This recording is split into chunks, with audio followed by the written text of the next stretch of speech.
Bonsoir tout le monde, merci d'être là pour ce nouveau café littéraire. Aujourd'hui on parlera beaucoup d'école, de mixité sociale et scolaire, et j'ai l'honneur et le grand plaisir de recevoir Yannick Trigans qui a écrit un excellent essai à ce propos et qui est aussi un responsable politique au Parti Socialiste. Monsieur Yannick Trigans, bienvenue au café littéraire de l'Impondérable. Merci à vous de m'accueillir pour ce débat important, étant donné l'importance du sujet, à mon avis. C'est vrai, en tout cas, comme je vous le disais en privé, j'ai beaucoup apprécié le contenu de ces livres, parce que j'avoue m'intéresser au sujet et je n'avais pas toujours un peu les réponses aux questions que je me posais. Donc, ce livre fait œuvre utile.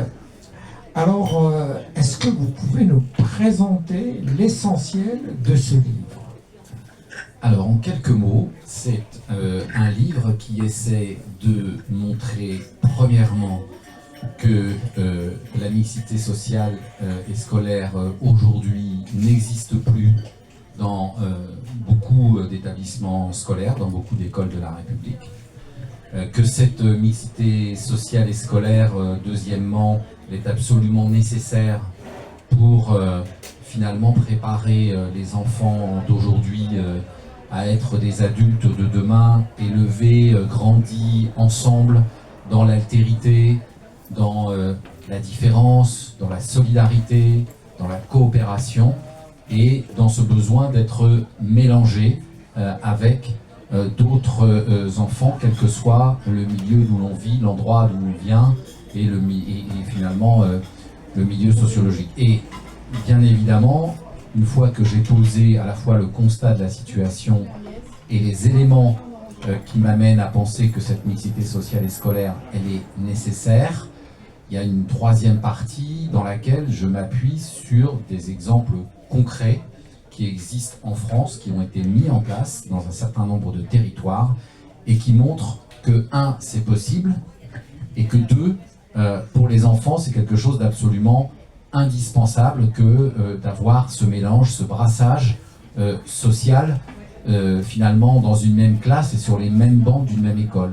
Pourquoi je dis cela? Parce que il y a des exemples de sociétés où lorsque cette mixité sociale et scolaire n'existe plus, on a finalement des mondes parallèles, avec des enfants tous issus des milieux les plus défavorisés et en grande difficulté qui sont élevés ensemble, et puis parallèlement, et sans jamais se côtoyer, vous avez des enfants issus des milieux sociaux les plus favorisés qui n'ont pas de difficultés et qui sont eux aussi ensemble. Et donc on a ce qu'on appelle un séparatisme, qui est un séparatisme social et un séparatisme scolaire. Et donc ça renvoie à quel type de société l'on veut, et donc cet opuscule milite, si je puis dire, pour une société dans laquelle tous les enfants sont mélangés et qui montre que finalement, lorsqu'on a des enfants qui sont ensemble, certains en difficulté, d'autres qui ne sont pas en difficulté, ceux qui sont en difficulté progressent au contact de ceux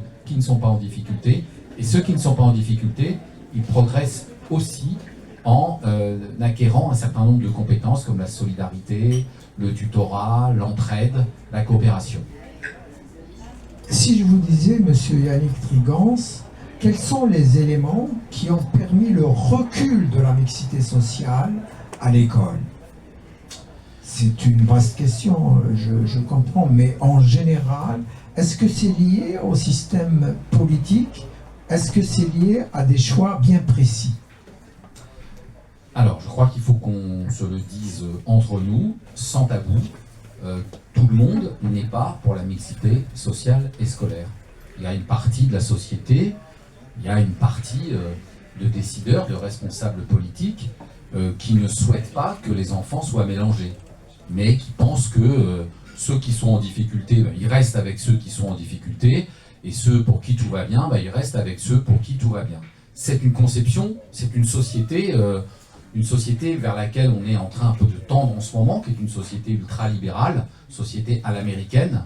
Et puis, vous avez à côté de ça des femmes et des hommes qui, eux, pensent le contraire et qui pensent qu'on a besoin de cette altérité et de ce mélange. Je voudrais dire aussi que cette situation, si elle s'aggrave, c'est d'abord et avant tout du fait d'une dégradation de l'école publique. C'est-à-dire que moi je connais beaucoup, vous en connaissez peut-être aussi vous, des parents qui mettent leur enfant en dehors de l'école publique parce qu'ils pensent que, par exemple, dans l'école privée, leur enfant va mieux réussir que dans l'école publique. Et donc la question, et j'insiste là-dessus dans mon ouvrage, la question de la qualité de l'enseignement public, elle est absolument déterminante. D'accord. Alors, vous parlez de levier efficace pour arranger un peu les choses. Est-ce que vous pouvez nous cerner en général ces leviers?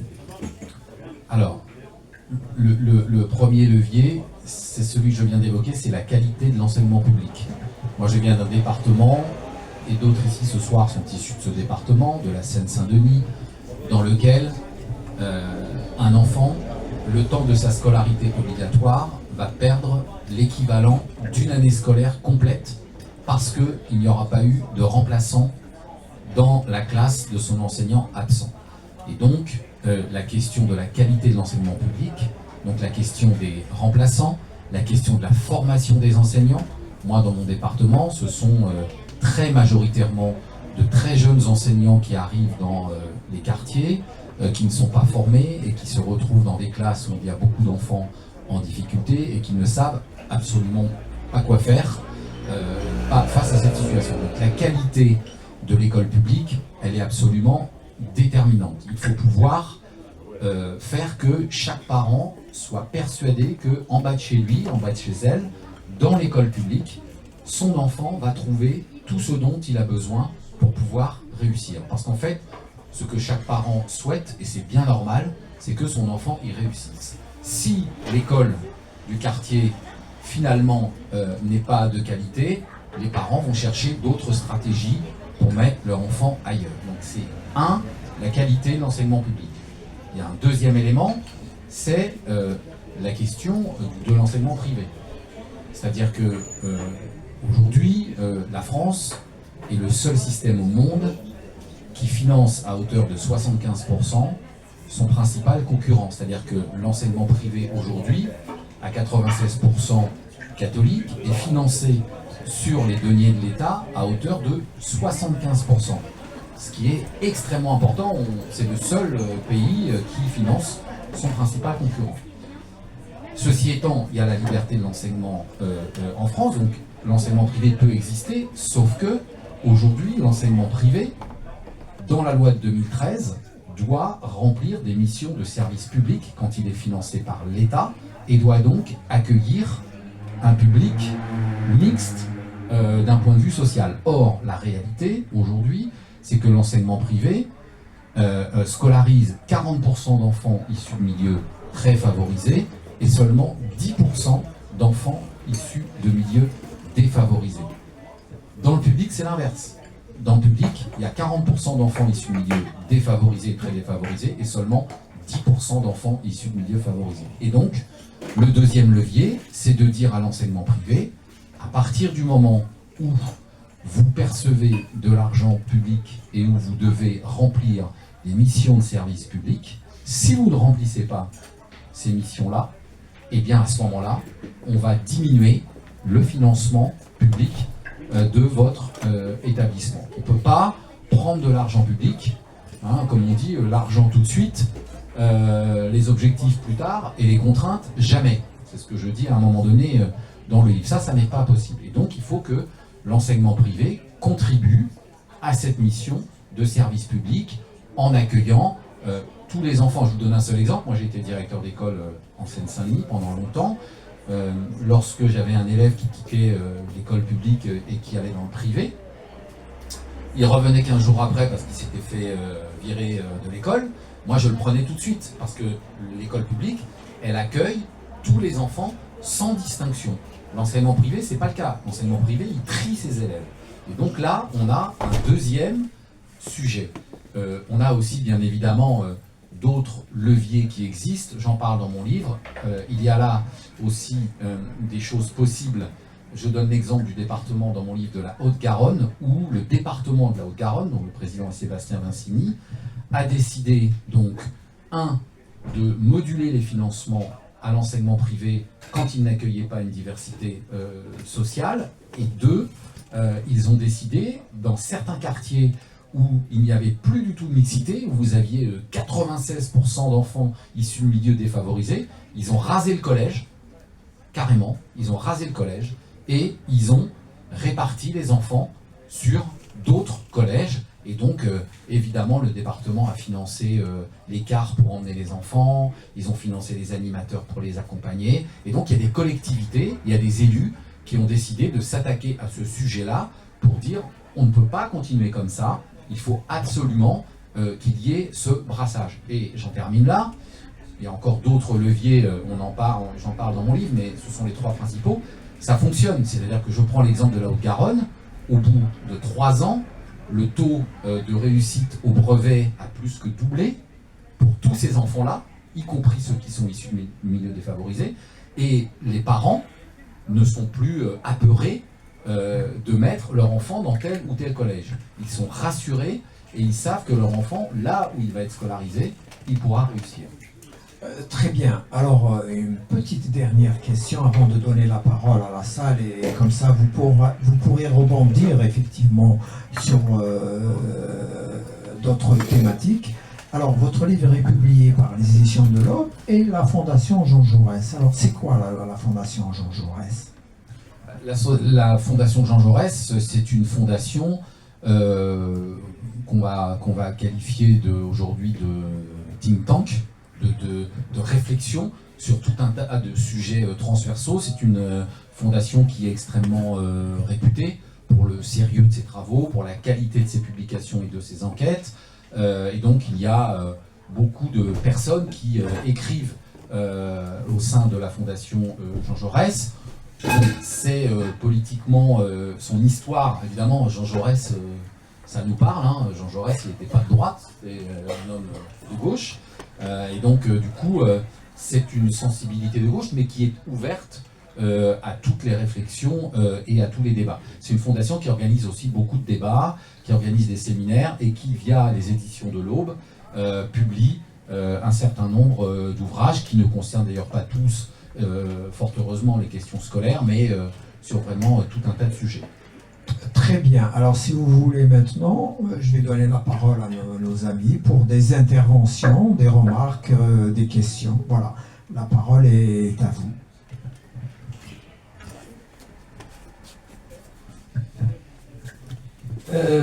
Bienvenue au café littéraire de l'impondérable de notre ami Youssef Zirem, un café littéraire quasi légendaire maintenant. Votre livre arrive bien, il est intéressant, il pose des questions, il éclaire, il informe. Alors, les milieux défavorisés n'ont pas accès à l'enseignement privé parce que ils n'ont pas les moyens. Comment vous faites ? Vous voulez pas ou vous voulez que je réponde tout de suite ? Alors, j'ai envie de dire oui et non. C'est-à-dire que aujourd'hui, je connais moi des familles qui sont issues de milieux extrêmement modestes, mais qui sont tellement découragées et qui sont tellement convaincus que dans l'école publique, leur enfant ne pourra pas réussir, pardonnez-moi l'expression, se saignent aux 4 veines pour mettre leur enfant dans une école privée. Je tiens d'ailleurs à préciser, parce que tout à l'heure je disais que l'enseignement privé sous contrat en France, c'est 96%, donc ce qu'on appelle les OGEC, les organismes de gestion de l'enseignement catholique, mais moi j'ai des amis qui sont d'autres confessions et qui mettent leur enfant dans une école catholique. Non, justement, ça n'est plus une question de conviction religieuse, c'est simplement le fait de penser que dans le privé, ça va mieux se passer que dans le public. C'est pour ça que j'insiste dans mon livre sur le fait que la qualité de l'enseignement public, elle est absolument déterminante. Après, vous avez raison, il y a aujourd'hui, dans certains quartiers, finalement, ne restent que celles et ceux qui ne peuvent plus partir du quartier. Et donc on arrive à avoir, et j'utilise le terme volontairement, aujourd'hui en France, sur le territoire de la République, il y a des ghettos de riches et il y a des ghettos de pauvres. C'est-à-dire qu'il y a des endroits où vous n'avez plus du tout de mixité sociale. Il y a mon copain Bernard qui est là-bas, qui est sur le secteur d'Aubervilliers. Ce sont des endroits où on a des poches, de véritables poches de pauvreté, de difficultés sociales, où toutes les difficultés sont concentrées. Et donc, l'école de la République, c'est compliqué pour elle. D'autant plus que c'est dans ces endroits-là, souvent, qu'elle a les enseignants les moins formés. Je vous rappelle quand même, mais vous savez que les enseignants de France sont les enseignants les moins formés, les moins bien payés. Ce sont ceux qui font le plus d'heures et ce sont ceux qui ont le plus d'élèves dans les classes. Donc ils cumulent toutes les difficultés. Et donc on a des endroits, effectivement, où il n'y a plus, dans certaines écoles, que des élèves issus des milieux défavorisés. Ce qui pose un vrai problème. C'est-à-dire quelle société on veut pour aujourd'hui et pour demain. Et aujourd'hui, on affronte quand même quelque chose face à laquelle il est difficile de réagir et de lutter, c'est que l'hétérogénéité, ça fait peur.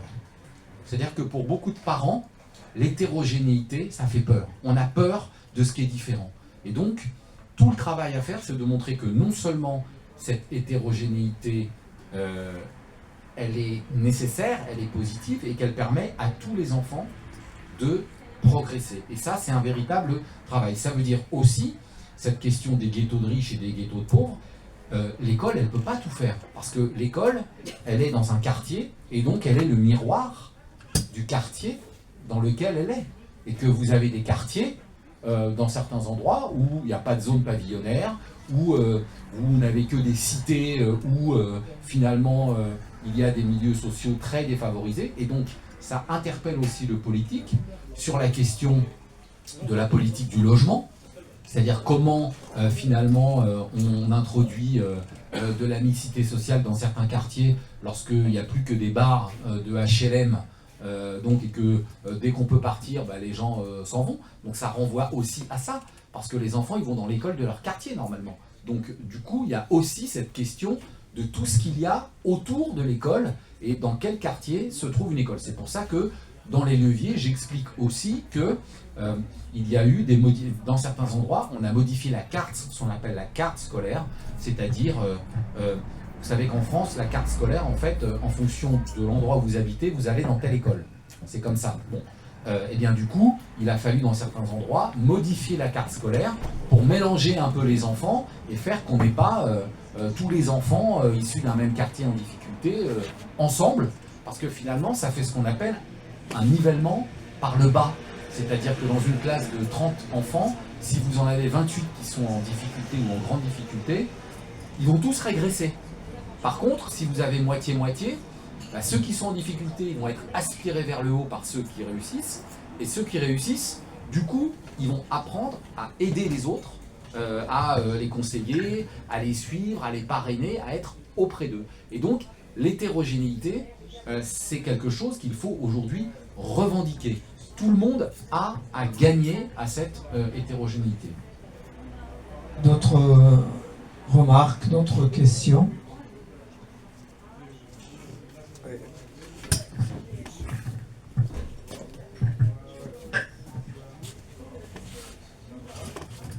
Merci et merci pour cette invitation de qualité. Moi, je voudrais savoir si, notamment dans les villes où il y a les enfants les moins favorisés, on pourrait mettre en place le nombre d'enfants par classe en baisse, c'est-à-dire plus adapté pour les enseignants à travailler un petit groupe. Alors, tout à fait. C'est d'ailleurs une revendication d'un certain nombre aujourd'hui de syndicats d'enseignants, de parents d'élèves. Je vois Brigitte qui est de la FCPE, une très grande fédération de parents d'élèves que je salue, de l'enseignement public, des responsables aussi politiques qui revendiquent et qui disent qu'effectivement, Bernard, comme tu le dis, il faut abaisser le nombre d'élèves par classe, parce que sinon, on ne s'en sort pas. Et alors, cette question-là, aujourd'hui, elle est en France extrêmement importante, puisque j'évoquais tout à l'heure le fait qu'en France, c'est en France qu'il y a le plus d'élèves dans les classes. Vous savez qu'aujourd'hui, on est donc en moyenne en école élémentaire, on est à 25. En France, la moyenne des pays de l'OCDE, c'est 19. Donc vous voyez que la France, elle est quand même très au-dessus en termes du nombre d'élèves dans les classes. Donc c'est effectivement un élément extrêmement important de pouvoir abaisser le nombre d'élèves et de pouvoir, de cette manière-là, mettre en place des groupes de besoins et non pas des groupes de niveau, comme ce qu'a mis le gouvernement actuel, parce que les groupes de niveau, c'est ce que je disais tout à l'heure, c'est tous les bons ensemble, tous ceux qui sont en difficulté ensemble, et puis on avance comme ça et tout le monde est content. La réalité, c'est que les groupes de niveau, ils ont déjà été mis en place et ça a échoué. Tous les chercheurs, et je cite dans mon ouvrage certaines études, montrent que les groupes de niveau tirent les élèves en difficulté vers le bas, et ceux qui n'ont pas de difficulté, ça ne les fait pas progresser, d'être uniquement ensemble. Donc la question des effectifs, elle est extrêmement importante. Le problème étant que dans ce pays, le système éducatif français, pendant très longtemps, il a investi beaucoup plus financièrement dans les lycées que dans l'école élémentaire et que dans l'école maternelle. Or, les difficultés scolaires, c'est dès l'école maternelle et dès l'école élémentaire qu'elles se mettent en place, qu'elles s'aggravent et qu'elles se cristallisent. Arrivé au collège, il y a déjà des élèves pour qui la situation est très difficile. Et donc, il faut mettre le paquet sur l'école maternelle et sur l'école élémentaire. D'ailleurs, les pays où tous les élèves réussissent le mieux, quel que soit le milieu d'où ils viennent, ce sont les pays dans lesquels l'investissement financier a été mis très fortement sur la maternelle et sur l'élémentaire. Et ce sont aussi les pays où les enseignants sont les plus formés. Et ça aussi, c'est quelque chose d'important. On ne s'improvise pas enseignant. Moi, quand je vois qu'aujourd'hui, les enseignants, ils sont recrutés dans un rendez-vous, un speed dating là, de 5 minutes, et on leur dit lundi, vous êtes en classe, je ne sais pas ce que diraient les gens si on faisait pareil avec des médecins et des infirmières, et si au bout de 5 minutes, on leur disait lundi, vous êtes à l'hôpital pour soigner des gens. Je ne sais pas comment les gens réagiraient. Mais pour l'école, finalement, ça gêne personne, cette histoire. Or, quand vous vous retrouvez devant une classe d'enfants à l'école élémentaire ou à l'école maternelle que vous n'êtes pas formé, ben vous ne vous en sortez pas, donc du coup, c'est très dur pour vous, déjà, pour ces enseignants-là. Et puis deux, ben, les élèves, finalement, perdent pied très très rapidement. Donc oui, la question des effectifs scolaires, elle est extrêmement importante. Et en ce sens, il y a une grande marge de progression aujourd'hui dans ce pays, surtout à l'heure où on entend encore qu'il va y avoir des suppressions de postes pour l'année 2025, ce qui va aggraver la situation.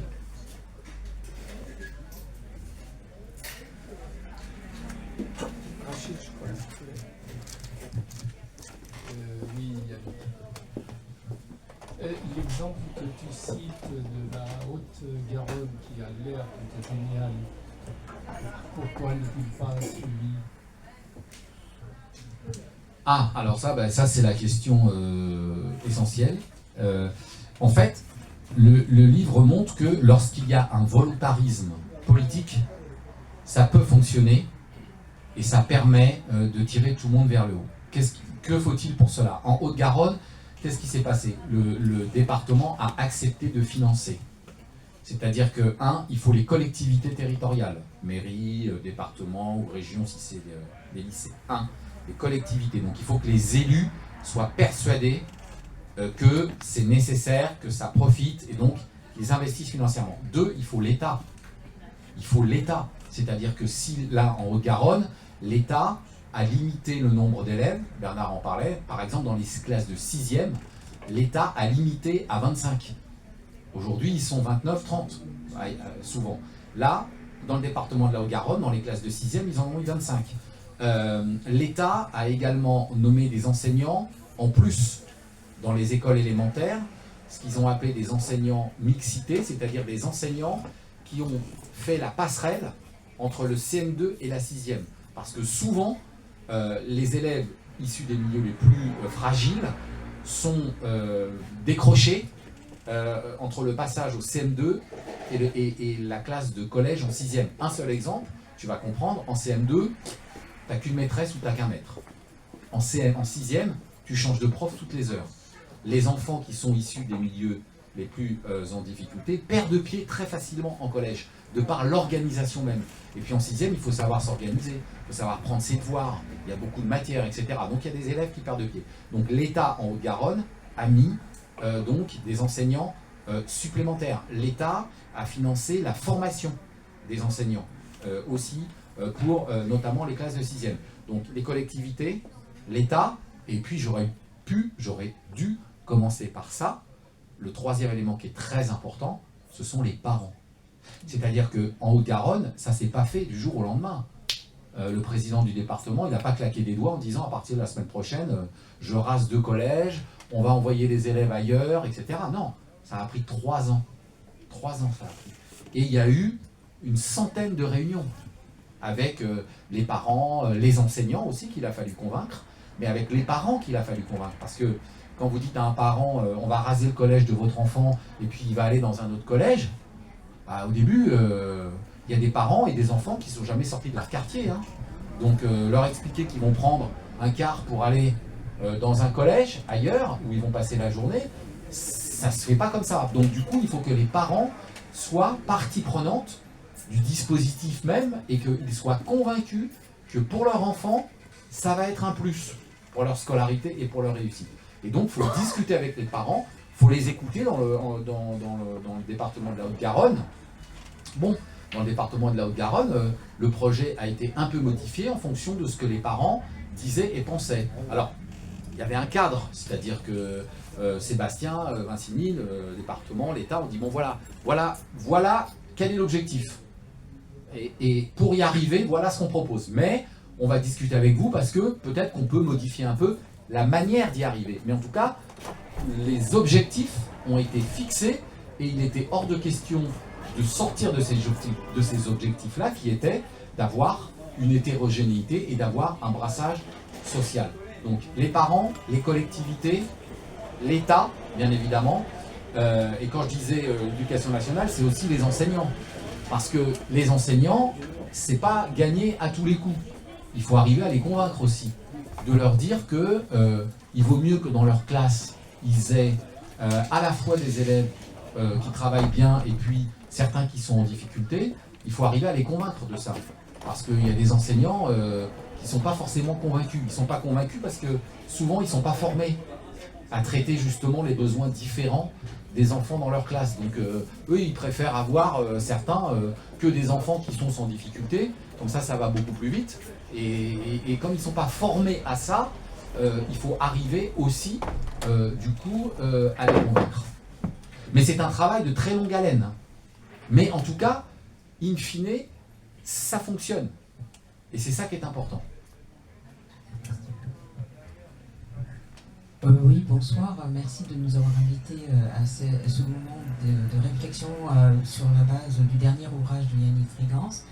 Et moi, j'aurais souhaité savoir pour quelles raisons est-ce que, au-delà donc de la question de la mixité sociale au sein de nos établissements, nous n'arrivons pas en France à mettre, Yannick a utilisé l'expression le paquet, sur le cycle donc, de la maternelle et le cycle élémentaire, où on peut, dès ces 2 cycles-là, essayer d'anticiper sur peut-être la qualité de l'enseignement et obtenir de meilleurs résultats pour la suite de la scolarité des enfants. Pour quelles raisons avons-nous des difficultés à reproduire un modèle qui est éprouvé ailleurs en Europe ? C'est une question qui renvoie finalement à l'histoire du système éducatif en France. C'est-à-dire que, en fait, on est sur un système académique et universitaire et que l'histoire de notre pays et l'histoire de notre système éducatif montrent que l'État a toujours beaucoup plus investi dans les strates supérieures du système éducatif plutôt qu'à la base, ce qui est une erreur majeure parce qu'on sait aujourd'hui que c'est dès le plus jeune âge qu'il faut mettre le paquet pour lutter contre les inégalités et pour permettre à tous les enfants d'entrer dans les apprentissages. Et donc, je vais vous donner un seul exemple. Ah ben, je l'ai dit tout à l'heure, les enseignants, par exemple, du pays, je n'ai pas cité le pays, mais en Finlande, les enseignants du premier degré en Finlande ou à Québec sont des enseignants qui sont formés à Bac+5, Bac+6. Ils ont des formations de l'équivalent en France d'ingénieurs. Et donc très poussées. Aujourd'hui en France, les enseignants ne sont pas formés sur tous les aspects cognitifs, c'est-à-dire sur l'intelligence des enfants, sur les aspects psychologiques, psychosociologiques, émotionnels. Nos enseignants ne sont pas formés. Donc ils ne connaissent pas tout cela. Or, dès l'école maternelle, les inégalités, elles sont très fortes.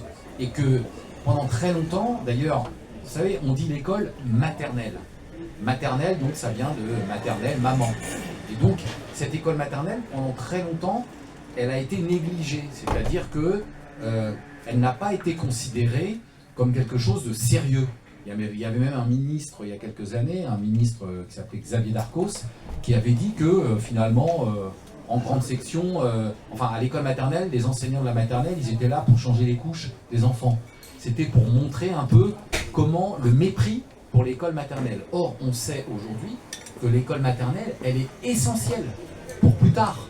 C'est-à-dire que s'il n'y a pas un véritable travail de socialisation, d'adaptation, d'apprentissage dès l'école maternelle, il y a certains enfants qui vont perdre pied dès l'école élémentaire. Et pendant très longtemps, l'État a investi 3-4 fois plus dans le lycée que dans la maternelle et dans l'élémentaire. Alors là, ces derniers temps, ces dernières années, il y a eu, notamment à partir de 2012, pour dire les choses, à un moment donné, voilà, il y a des gouvernements qui font et il y a des gouvernements qui ne font pas. Bon, sur la question, par exemple, des enseignants, de 2012 à 2017, il y a eu 60 000 postes de créés. Bon, sous Nicolas Sarkozy, on a vu 80 000 qui avaient été détruits. Bon, donc il y a des choix qui sont faits.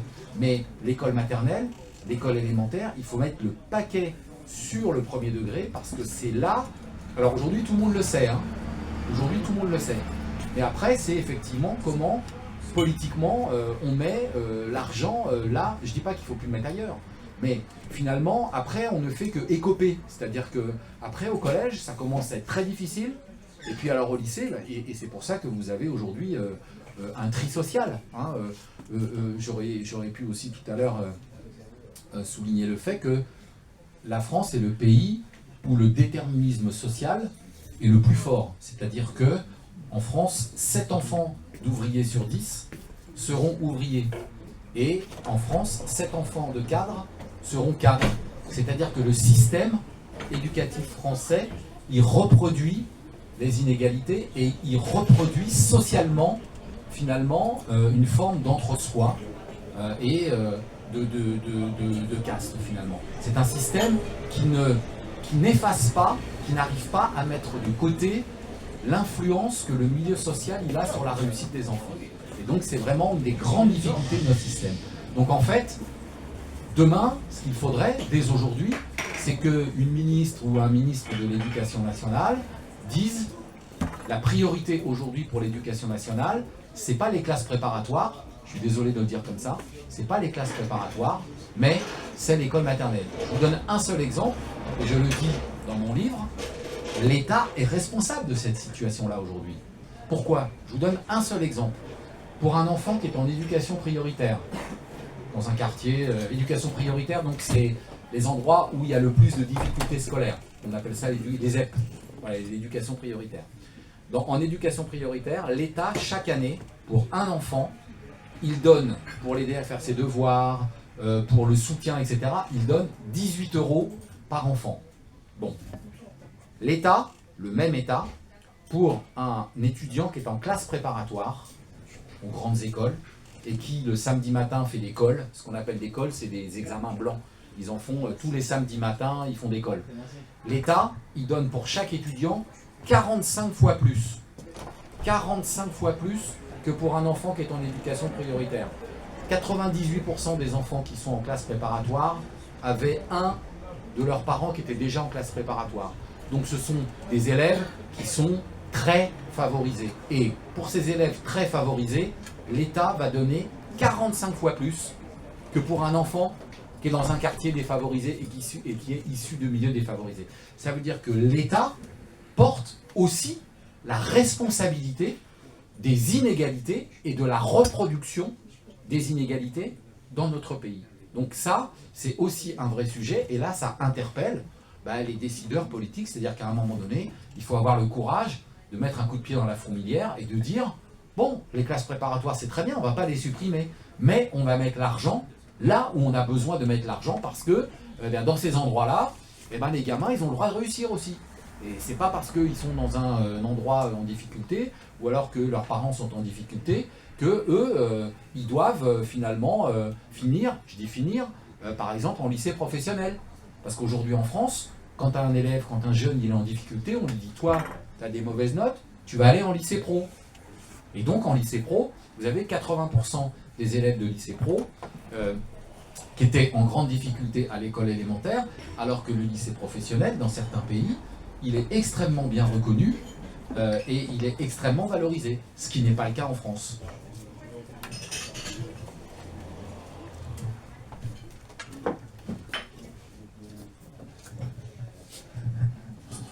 Bonjour tout le monde. Moi, j'aurais, je pense, deux observations, non pas des questions. C'est que pour les jeunes que je connais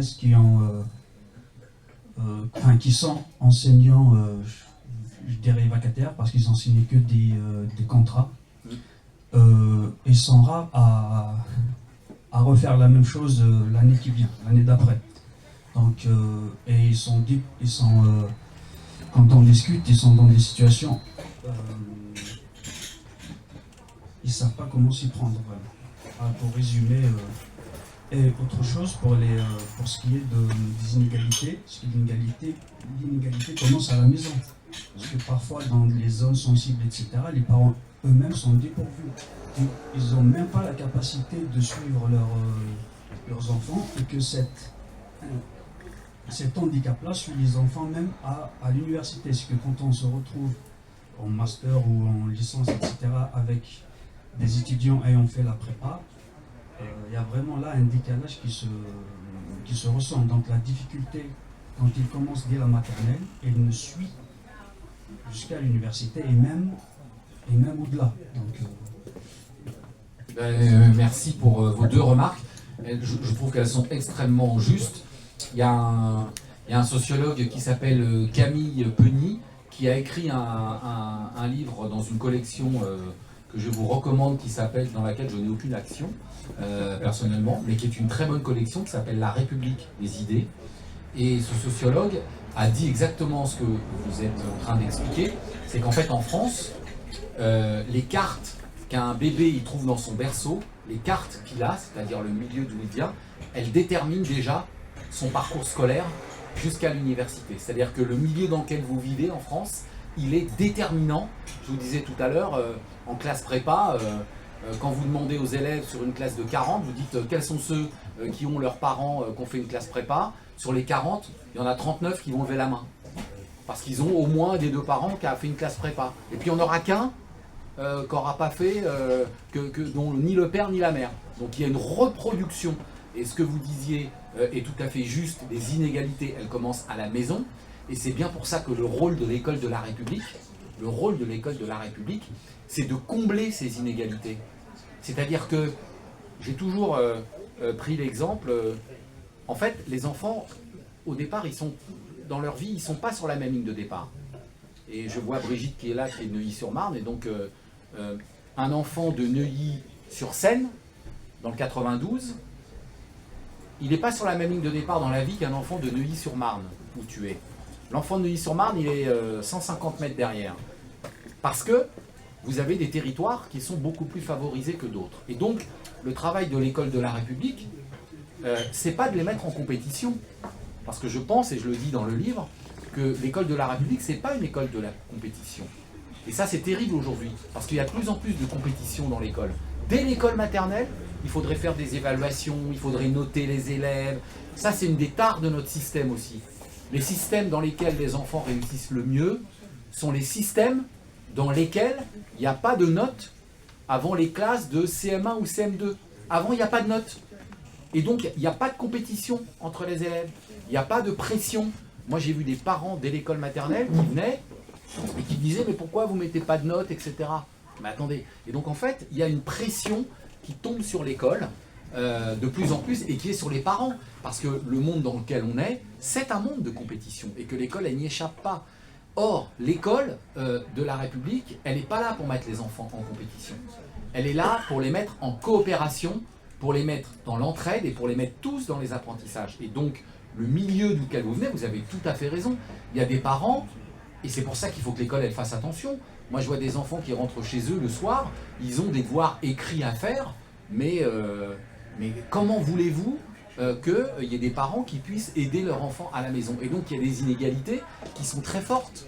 Et donc, il faut que l'école, elle fasse attention à ne pas aggraver ces inégalités. Et il faut que l'école aussi accueille des parents. Brigitte qui est là pourrait en parler. L'école, elle n'accueille pas toujours les parents comme elle devrait les accueillir. C'est-à-dire qu'il faut que les parents se sentent accueillis à l'école, se sentent aussi respectés. Il faut qu'on leur explique comment fonctionne l'école. Moi, j'ai toujours dit, par exemple, alors là, c'est un clivage politique, je rentre un peu, mais moi, j'entends souvent des adversaires politiques me dire les parents, ils démissionnent. Non, les parents, ils démissionnent pas. Moi, j'ai jamais vu de parents qui ne voulaient pas que leur enfant y réussisse. Tous les parents, ils veulent que leur enfant réussisse. Après, tous les parents ne sont pas armés et formés de la même manière.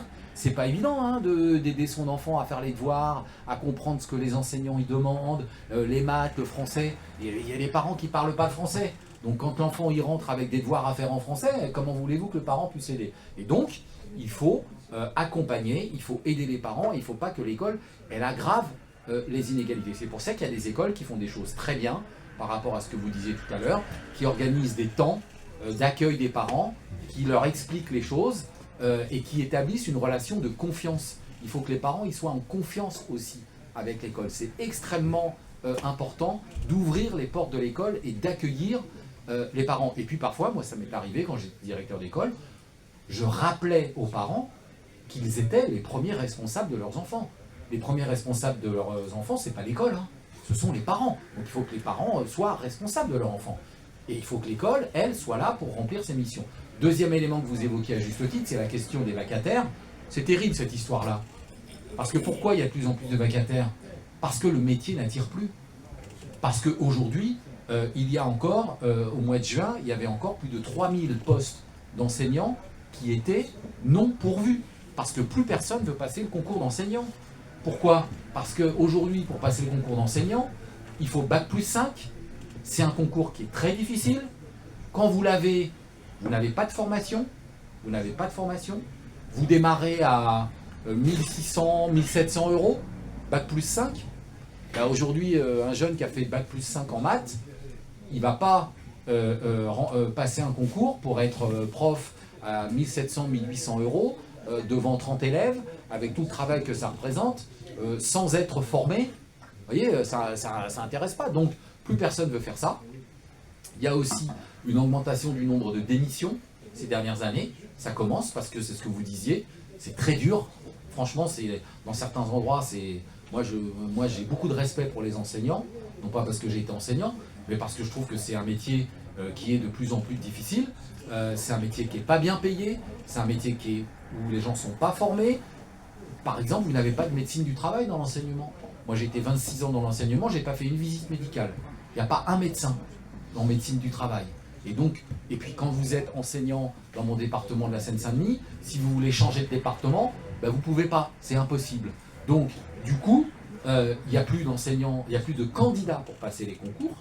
Donc il faut rendre le métier attractif, ça veut dire qu'il faut revaloriser, enseignant, il faut gagner plus, sinon voilà, il faut être formé, il faut baisser les effectifs, ce que disait Bernard tout à l'heure, et donc redonner une place aux enseignants au cœur de leur société. Et les vacataires, c'est ce que vous disiez tout à l'heure, il y en a qui font ça quelques mois, qui font ça une année scolaire, et puis ils ne reprennent pas, parce qu'en plus, les vacataires, ils n'ont pas de statut. C'est-à-dire que pendant les vacances, ils ne sont pas payés, pendant les vacances scolaires. Donc déjà, ils touchent quasiment rien, mais en plus, pendant les 2 mois d'été, ils n'ont aucun revenu. Donc en fait, il faut replacer le statut de l'enseignant vraiment au cœur d'un projet de société et redonner une légitimité et redonner honneur à cette fonction d'enseignant. Il y a, quand on regarde, je ne vais pas remonter jusqu'au 19e siècle, mais dans l'histoire de l'enseignement public en France, avant, les enseignants dans le village, c'était quand même avec le maire et le curé. Il y avait le maire, le curé, et puis il y avait l'enseignant. Et l'instituteur, il était reconnu, tout le monde le respectait, etc. Bon, les choses aujourd'hui ont évolué, mais en tout état de cause, aujourd'hui, le métier d'enseignant, c'est ce que vous disiez, il n'attire plus, et on se retrouve avec finalement des vacataires qui font quelques mois et qui s'en vont. Et la situation aujourd'hui, malheureusement, elle n'a pas tendance à s'améliorer tant qu'on ne mettra pas le paquet pour redonner une fierté et les moyens nécessaires pour attirer les jeunes. Parce que ce qui est vrai, il y a une enquête qui a été faite il n'y a pas longtemps, 82% des enseignants aujourd'hui aiment leur métier. C'est-à-dire qu'en fait, ils aiment ce qu'ils font. C'est pas qu'ils n'aiment pas, ils aiment ce qu'ils font. Sauf que c'est de plus en plus difficile. Aujourd'hui, vous avez un taux de burn-out des enseignants qui est de plus en plus important. C'est devenu extrêmement fatigant parce que c'est difficile en classe. Et donc, du coup, c'est un métier qui est devenu de plus en plus difficile. Oui. Il y a, en vous écoutant, il y a un vaste chantier. Les choses ne sont pas simples. Ce déterminisme social français est insupportable. Alors, bien sûr, c'est une volonté politique qui date maintenant de plusieurs années. Malheureusement, on constate que l'opposition évite aussi un peu ces sujets. On entend rarement parler de ces sujets vraiment qui sont cruciaux. Alors, concernant les vacataires, voilà, l'école publique, un enseignant qui est vacataire 1 année, 2 ans, pour pas lui faire de contrat, donc on ne renouvelle pas. Alors qu'il y a déjà une stabilité, il s'est installé dans l'école, ben non. On préfère le mettre dehors et prendre un autre vacataire et ainsi de suite. Donc, contrairement à l'école privée, il y a beaucoup d'enseignants qui sont en CDI. Donc ça reste un problème. Voilà, qu'en pensez-vous ? Alors sur le premier point, je ne peux que souscrire à ce que vous disiez. La question de l'éducation aujourd'hui n'est pas forcément celle qui intéresse le plus.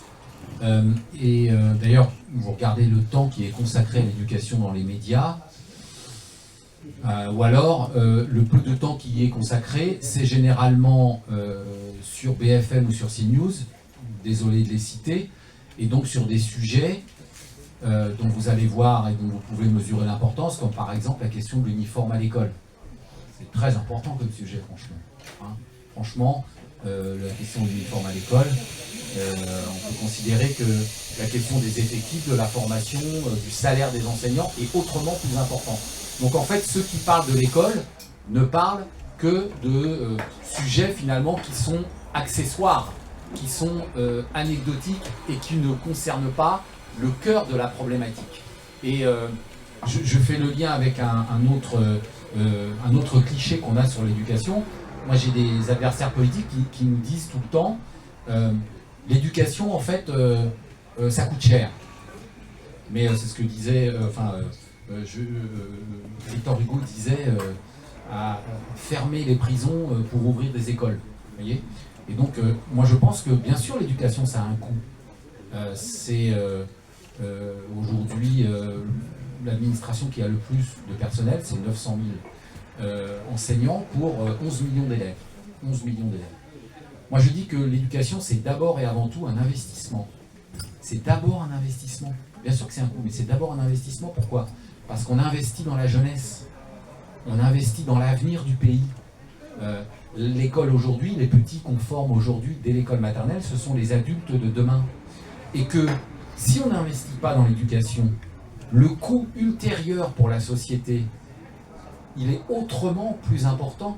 Parce que si on ne forme pas des citoyens éclairés, libres, la liberté de conscience, l'émancipation, si on n'a pas des citoyens de cette nature-là, on va avoir des jeunes qui vont verser dans d'autres canaux comme la délinquance, comme la santé, et donc par des pratiques de consommation de produits illicites, etc. Et ça coûte très cher à la société. Aujourd'hui, quand on a les questions de délinquance, coûte très cher à la société. C'est la justice, c'est l'incarcération, c'est tout ça. Ça coûte beaucoup d'argent. Les questions aussi du traitement de ces jeunes qu'il faut ensuite soigner quand ils tombent dans des dérives de consommation, etc. Ça coûte très cher à la société. Donc plutôt que d'être obligé de mettre beaucoup d'argent là-dedans, si en amont, on ne travaille pas sur cette question de l'éducation, le coût ultérieur va être très cher. Et c'est pour ça que je dis toujours que l'éducation, c'est d'abord un investissement, parce qu'on investit dans la jeunesse du pays, et donc on investit, et c'est aussi un lien économique. Un système éducatif qui produit des ingénieurs, qui produit des chercheurs, qui produit des médecins, eh bien c'est la société de demain. Et c'est donc économiquement quelque chose de très très important. Le deuxième sujet, vous l'avez dit, sur l'école privée. Je termine sur l'éducation et sur l'opposition. Je pense que vous parliez de l'opposition actuelle au gouvernement. L'opposition actuelle, elle essaie, sur ces questions-là, de dire des choses. Après, il faut être audible. Et très franchement, aujourd'hui, quand un journaliste vous tend un micro, c'est pas pour vous demander ce que vous pensez des effectifs dans les classes des écoles. Généralement, malheureusement, c'est pas ça qui les intéresse, les journalistes. Et donc, l'opposition, elle a fait, pour la rentrée qui vient d'avoir lieu, elle a fait une série de propositions. C'était le nouveau Front Populaire, donc a fait un certain nombre de propositions sur l'école. J'y ai modestement contribué, sur les effectifs à 19, sur la gratuité de l'école. Par exemple, c'est très important. Il faut que l'école publique, elle soit gratuite. Or, c'est pas vrai. Elle n'est pas gratuite aujourd'hui, l'école. Ça coûte cher. Et même l'école publique, avec ce que les parents doivent acheter, etc., avec les transports, avec la restauration scolaire, bref. Donc sur la gratuité, sur les effectifs, sur la formation. Donc il y a eu des propositions qui ont été faites. Malheureusement, dans l'actualité, les questions d'éducation, elles ont tendance à être un peu mises de côté. Et on essaie quand même de contribuer modestement à essayer que l'on parle de ces sujets parce qu'ils sont éminemment importants. Très bien. Avant de vous laisser dédicacer votre livre, est-ce qu'on a oublié quelque chose? Les vacataires dans l'école publique. Ah oui, oui, voilà, c'est ça. Je cherchais parce que j'avais marqué école privée, mais je retrouvais plus ce que vous aviez dit. Oui, sur les vacataires, oui, bien sûr. Vous avez tout à fait raison de le souligner. Aujourd'hui, on en parlait tout à l'heure. La question des vacataires, elle est extrêmement aiguë. Elle renvoie au statut des enseignants et donc au statut de la fonction publique. Et d'ailleurs, ça soulève une question. On est un certain nombre, je dis pas tout le monde, y compris dans ma famille politique, mais du coup, moi par exemple, je suis pour que quelqu'un qui n'est pas de nationalité française puisse passer le concours de la fonction publique dans l'enseignement. Je pense que pour moi, c'est pas un problème. Je veux dire, je vois pas en quoi ça fait que quelqu'un qui serait pas de nationalité française ne puisse pas enseigner. Je vois pas quel est le problème. Bon, ça peut être différent dans d'autres métiers de la fonction publique, comme la défense, mais pour l'enseignement, regardez aujourd'hui ce qui se passe dans le milieu universitaire ou dans le milieu de la santé. On fait appel très souvent à des médecins, à des profs universitaires qui ne sont pas de nationalité française. Et par contre, on fait appel à eux parce qu'on en manque. Bon, des enseignants, on en manque. Donc je pense qu'à un moment donné, il faut qu'on se penche sur ces questions-là pour dire peut-être qu'on n'a pas besoin d'avoir la nationalité française pour enseigner dans l'école de la République. Enfin, voilà. Et après, c'est la sécurisation des parcours. Je pense qu'il faut arriver à réduire considérablement ce statut de vacataire qui est un statut très fragile et que pour ça, c'est ce que je disais tout à l'heure, il faut pouvoir recruter des enseignants et donc c'est notamment pour cela que par exemple ce qu'on propose dans ma famille politique actuellement c'est Bac+5. Nous, le concours, nous on propose d'abaisser, c'est-à-dire de recruter à Bac+3 et pas à Bac+5. Pourquoi? Parce que sociologiquement, lorsque vous passez de Bac+3 à Bac+4, vous perdez des jeunes étudiants. Parce qu'il y a des jeunes étudiants, souvent issus des milieux défavorisés, qui ne peuvent pas continuer en master parce que financièrement, ils ne peuvent pas. Ils ne peuvent pas continuer leurs études. Et donc, moi par exemple, quand j'ai passé l'école normale, ça fait maintenant un certain temps, j'ai passé l'école normale avec le bac. Après le bac, vous pouviez passer l'école normale. Et si vous aviez l'école normale, mon frère a fait ça aussi, on était élève enseignant et on était rémunéré tout de suite. Et donc ça permettait d'avoir sociologiquement des gens qui venaient de tous les milieux sociaux, certains favorisés, mais d'autres non. Quand vous mettez la barre à bac plus 5, vous faites un tri. En fait, vous sélectionnez parce que après la licence, vous avez des tas de jeunes qui ne peuvent pas faire de Master 1, qui ne peuvent pas faire de Master 2, parce que d'un point de vue économique, ils n'ont pas les moyens, et leurs parents n'ont pas les moyens de les aider à aller au bout de leurs études supérieures pour pouvoir passer un concours qui est un concours très difficile. Alors, au-delà des concours, pourquoi on ne leur fait pas des CDI? Alors que d'autres secteurs publics, il y a des CDI. Mais ça fait partie des blocages, c'est-à-dire qu'aujourd'hui, politiquement, il y a ce blocage politique qui est de dire on ne CDIse pas. Moi je pense, c'est parce qu'en fait, ils ne veulent pas rentrer dans un système où, sans passer de concours, finalement, et sans avoir de diplôme idoine, vous ne pouvez pas être titularisé. Et je pense que c'est un barrage qui est un peu à l'image du barrage que j'expliquais à l'instant sur le niveau de recrutement. Je pense que c'est vraiment aujourd'hui une des tares de notre système qui fait qu'on n'arrive pas à recruter. Moi je connais des jeunes qui sont à bac plus 3 qui feraient d'excellents enseignants.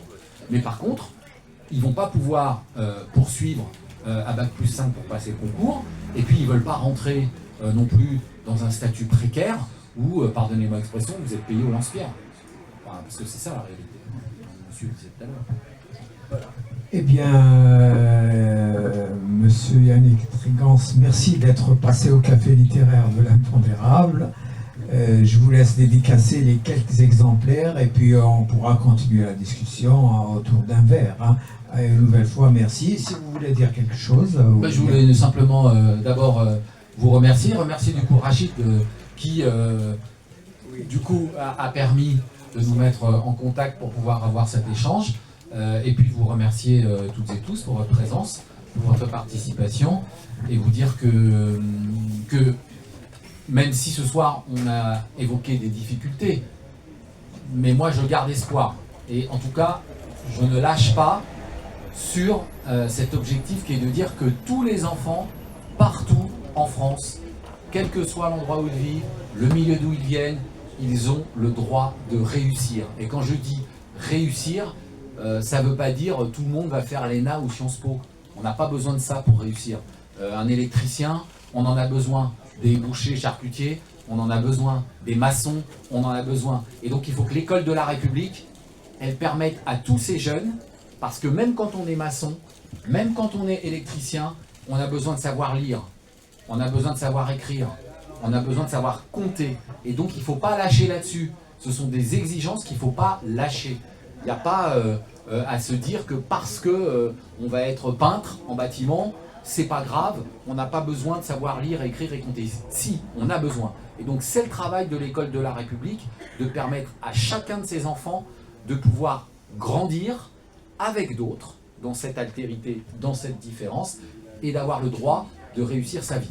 Voilà. Absolument. Merci encore une fois. Merci à vous tous.